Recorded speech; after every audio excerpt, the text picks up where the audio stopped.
Next infinite line. So நம்ம இதுக்கு முன்னாடி ஒரு டிரான்ஸ்மிஷன் லைன்னா என்ன, அதனுடைய பராமீட்டர்ஸ்னா என்ன அப்படின்றத பார்த்திருப்போம்.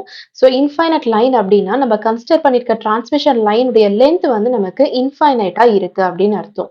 So ratio of ES to IS. E அப்படிங்கிறது ஜென்ரலா டிரான்ஸ்மிஷன் லைன்ல த்ரூ அவுட் ஜென்ரலா நம்ம பேசிக்கா வோல்டேஜை வந்து வி அப்படின்னு வந்து ரெப்ரசென்ட் பண்ணுவோம்.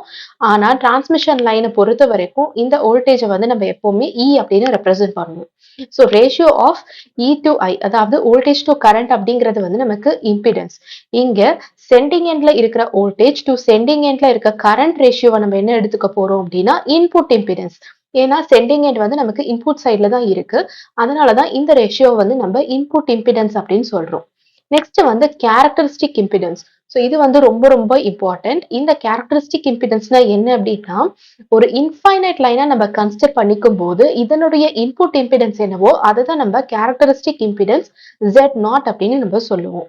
ஸோ பேசிக்கா இதுதான் இன்புட் இம்பிடன்ஸ் அண்ட் கேரக்டரிஸ்டிக் இம்பிடன்ஸ்க்கு இருக்கிற டிஃபரன்ஸ். இன்புட் இம்பிடன்ஸ் அப்படிங்கிறது நம்ம ஜெனரலா கன்சிடர் பண்ணிருக்க டிரான்ஸ்மிஷன் லைனுடைய ratio of sending end voltage to sending end current. ஆனா இதே இன்புட் இம்பிடன்ஸ் நம்ம இன்ஃபைனைட் லைனுக்கு கன்சிடர் பண்ணிக்கிட்டோம் அப்படின்னா அதுதான் கேரக்டரிஸ்டிக் இம்பிடன்ஸ் Z0 அப்படின்னு சொல்லுவோம். ஸோ இந்த இன்ஃபைனைட் லைனுடைய ப்ராப்பர்ட்டிஸ் என்ன அப்படிங்கிறத பார்க்கலாம். ஸோ இன்ஃபைனைட் லைன் அப்படிங்கும் போது ஆப்வியஸா இதனுடைய லென்த் வந்து நமக்கு இன்ஃபைனைட்டா இருக்குன்னு அர்த்தம். அப்ப என்ன அர்த்தம் அப்படின்னா, ஃபார் எக்ஸாம்பிள் நமக்கு ஒரு லைன் வந்து இந்த மாதிரி ஸ்டார்ட் ஆகுது. இதுதான் நம்மளுடைய இன்புட் எண்ட், சென்டிங் எண்ட் அப்படின்னு எடுத்துக்கலாம். இன்ஃபைனைட் லைன்ல இருக்கு அப்படின்னா this leads to infinity.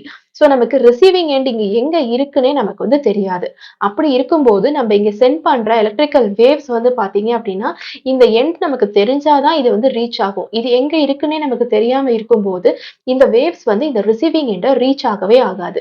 So for example நம்ம இதுதான் ரிசீவிங் எண்டுன்னு எடுத்துக்கிட்டோம் அப்படின்னா இங்க ரீச் ஆயிடுச்சு அப்படின்னா ரீச் ஆனதுக்கு அப்புறமா ரிஃப்ளெக்ட் ஆகி நமக்கு இந்த மாதிரி வரதுக்கு சான்சஸ் இருக்கு. ஆனா இப்ப நமக்கு இந்த சென்டிங் எண்டே இல்லை. அப்போ இந்த வேவ்ஸ் வந்து ரிசீவிங் எண்டை ரீச்சே ஆகாது. அதனால என்ன நடக்கும், நமக்கு திருப்பியும் இந்த மாதிரி ஒரு ரிஃப்ளெக்ஷன் நடக்கிறதுக்கான ஆப்ஷனே இருக்காததுனால கம்ப்ளீட் பவருமே நமக்கு வந்து அப்சர்வ் ஆயிடும். இதுதான் வந்து first property of infinite line.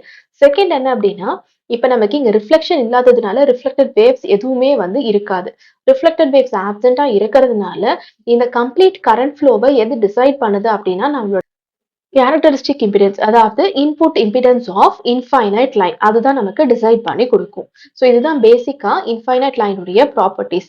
இப்போ நம்ம எப்படி இன்ஃபைனைட் லைன் பார்த்தோமோ அதே மாதிரி இப்போ நம்ம ஷார்ட் லைனை பத்தின டீடைல்ஸும் பார்க்கலாம்.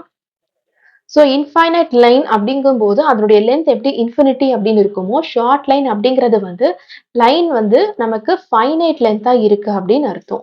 ஸோ ஒரு ஃபைனைட் லைன் Z0 வச்சு நம்ம டெர்மினேட் பண்ணியிருக்கோம் அப்படின்னா இது வந்து நமக்கு ஒரு இன்ஃபைனைட் லைனா இருக்குன்னு அர்த்தம். ஃபார் எக்ஸாம்பிள் இதுதான் நம்மளுடைய ஃபைனைட் லைனா நம்ம எடுத்துக்கலாம். ஏன்னா இதனுடைய லென்த் வந்து நமக்கு ஃபைனைட்டா இருக்கு. ஸோ இந்த கண்டிஷன்ல இப்படி இருக்கிற ஒரு லைனு Z0 அப்படிங்கிற கேரக்டரிஸ்டிக் இம்பிடன்ஸை வச்சு நம்ம டெர்மினேட் பண்ணிட்டோம் அப்படின்னா இது வந்து ஒரு இன்ஃபைனைட் லைனுக்குரிய ப்ராப்பர்ட்டிஸ் எல்லாமே இருக்கிற மாதிரி நமக்கு பிஹேவ் பண்ணி கொடுக்கும். ஸோ அப்போ இங்க நம்ம ஆப்வியஸா ஒரு இன்புட் இம்பிடன்ஸ் வந்து இங்க இருக்கும். இந்த கண்டிஷன்ல இந்த இன்புட் இம்பிடன்ஸ் வந்து it is equal to characteristic impedance Z0. So இந்த கண்டிஷன்ல நமக்கு எந்த விதமான ரிஃப்ளெக்ஷனுமே இருக்காது. ஸோ பேசிக்கா ஒரு ஷார்ட் லைன் நமக்கு இந்த மாதிரி தான் இருக்கும். நம்ம இங்க வந்து Z0 வச்சு டெர்மினேட் பண்ணியாச்சு. இதுக்கு ஈக்குவலண்டான T செக்ஷன் நமக்கு எப்படி இருக்கும் அப்படின்னா Z1/2 நமக்கு சீரிஸ் ஆர்ம்ல இருக்கும், parallel ஆர்ம்ல Z2 இருக்கும். இன்புட் இம்பிடன்ஸ் நமக்கு Zin, அதாவது it is equal to Z0. ஏன் அப்படின்னா it is representing an infinite line அப்படிங்கிறதுனால. ஸோ இப்போ இந்த equivalent T section of finite லைனுக்கான Z0 வேல்யூ எதுக்கு ஈக்குவலண்டா இருக்கும் அப்படின்னா it is equal to Z1²/4 plus Z1Z2 or இப்போ Z0 மட்டும் வேணும் அப்படிங்கும் போது square root of Z1²/4 plus Z1Z2க்கு ஈக்குவலண்டா கிடைக்கும். ஸோ இது வந்து ரொம்ப ரொம்ப important equation for characteristic impedance Z0. இப்ப இதுல நம்ம Z0க்கான ஈக்குவேஷனை வந்து எழுதியாச்சு. ஆனா நமக்கு Z1 Z2 என்னன்னு தெரிஞ்சா மட்டும்தான் அதை இந்த ஈக்குவேஷன்ல சப்ஸ்டியூட் பண்ணி கேரக்டரிஸ்டிக் இம்பிடன்ஸ் Z0 என்ன அப்படிங்கறத நம்மளால கால்குலேட் பண்ண முடியும். ஸோ இந்த Z1 Z2 கால்குலேட் பண்றதுக்கு நம்ம பேசிக்கா ரெண்டு மெஷர்மெண்ட்ஸ் வந்து பண்ணுவோம். அதாவது இன்புட் இம்பிடன்ஸை வந்து நம்ம ரெண்டு கண்டிஷன்ல மெஷர் பண்ணுவோம். ஃபர்ஸ்ட் கண்டிஷன் என்ன அப்படின்னா open circuit condition, second condition வந்து ஷார்ட் சர்க்யூட் கண்டிஷன். அதாவது இப்ப இந்த டயக்ராம்ல பாத்தீங்க அப்படின்னா நம்ம இங்க Z0 வச்சு டெர்மினேட் பண்ணிருக்கோம். ஃபர்ஸ்ட் கண்டிஷன்ல கண்டிஷன்ல இத நம்ம வந்து ஓப்பன் சர்க்யூட் பண்ணிருவோம். செகண்ட் கண்டிஷன்ல இத நம்ம அப்படியே ஷார்ட் பண்ணிருவோம். சோ அந்த கண்டிஷன்ல கிடைக்கிற வேல்யூஸ பேஸ் பண்ணி தான் நம்ம Z0 வேல்யூஸ கால்குலேட் பண்ண போறோம். ஸோ ஓப்பன் சர்க்யூட் கண்டிஷன்ல நான் முதல்லயே சொன்ன மாதிரி நம்மளுடைய இங்க பேசிக்கா நமக்கு இந்த மாதிரி இங்க வந்து ஒரு Z0 வேல்யூ நம்ம இந்த மாதிரி கனெக்ட் பண்ணியிருப்போம். இப்ப ஓப்பன் சர்க்யூட் பண்ணியிருக்கிறதுனால இத ரிமூவ் பண்ணிட்டு ஜஸ்ட் இங்க ஓப்பன் கண்டிஷன்ல மெயின்டெயின் பண்றோம். இந்த கண்டிஷன்ல கிடைக்கிற இம்பிடன்ஸ் வேல்யூவ தான் நம்ம ZOC அதாவது ஓப்பன் சர்க்யூட் இம்பிடன்ஸ் அப்படின்னு எடுத்துக்க போறோம். which is equal to the input impedance. So இதுக்கு ஈக்குவலண்ட் ஆன ZOC வேல்யூ இப்ப நம்ம கால்குலேட் பண்ணணும். ஸோ இங்க நமக்கு சர்க்யூட் ஓப்பன்ல இருக்கிறதுனால இந்த வேல்யூ நமக்கு இருக்காது. ஜஸ்ட் Z1/2 பிளஸ் Z2 மட்டும் தான் நமக்கு ஓப்பன் சர்க்யூட் இம்பிடன்ஸ் ZOC யோட வேல்யூவா நமக்கு கிடைக்கும். இப்ப நெக்ஸ்ட் அதே மாதிரி ஷார்ட் சர்க்யூட் கன்சிடர் பண்ணிட்டோம் அப்படின்னா ஒரு லைனை கன்சிடர் பண்ணிட்டு அதை நம்ம இங்க வந்து ஷார்ட் பண்ணியாச்சு. ஸோ ஈக்குவலண்ட் T செக்ஷன்ல நமக்கு இந்த மாதிரி தான் வந்து ஷார்ட்டா இருக்கும். இப்ப கிடைக்கிற ஈக்குவலண்ட் வேல்யூ தான் ZSC அதாவது ஷார்ட் சர்க்யூட் இம்பிடன்ஸ். ஸோ இப்ப நமக்கு இந்த 3 ரெசிஸ்டன்ஸையுமே வந்து நம்ம இன்க்ளூட் பண்ணணும். ஸோ Z1/2 பிளஸ் இது ரெண்டுமே நமக்கு இங்க வந்து பாத்தீங்க அப்படின்னா டிவைட் ஆகுறதுனால இது ரெண்டுமே parallel கண்டிஷன்ல இருக்கு. So Z2 parallel with Z1/2 அப்படின்னு நமக்கு கிடைக்கும். ஸோ இதை ஃபர்தரா சிம்பிளிஃபை பண்ணோம் அப்படின்னா நமக்கு தேவையான ஷார்ட் சர்க்யூட் இம்பிடன்ஸ் ZSC யோட வேல்யூ வந்து நமக்கு கிடைக்கும். So Z1/2 plus Z2 parallel with Z1/2. So parallel conditionல நமக்கு equation என்ன அப்படின்றது தெரியும். R1 R2 divided by R1 plus R2 அப்படின்னு. So அந்த ஃபார்முலாவை இதில் அப்ளை பண்ணிட்டு simplify பண்ணோம் அப்படின்னா Z1 square by 4 plus Z1 Z2 divided by Z1/2 plus Z2 அப்படின்னு நமக்கு கிடைக்கும்.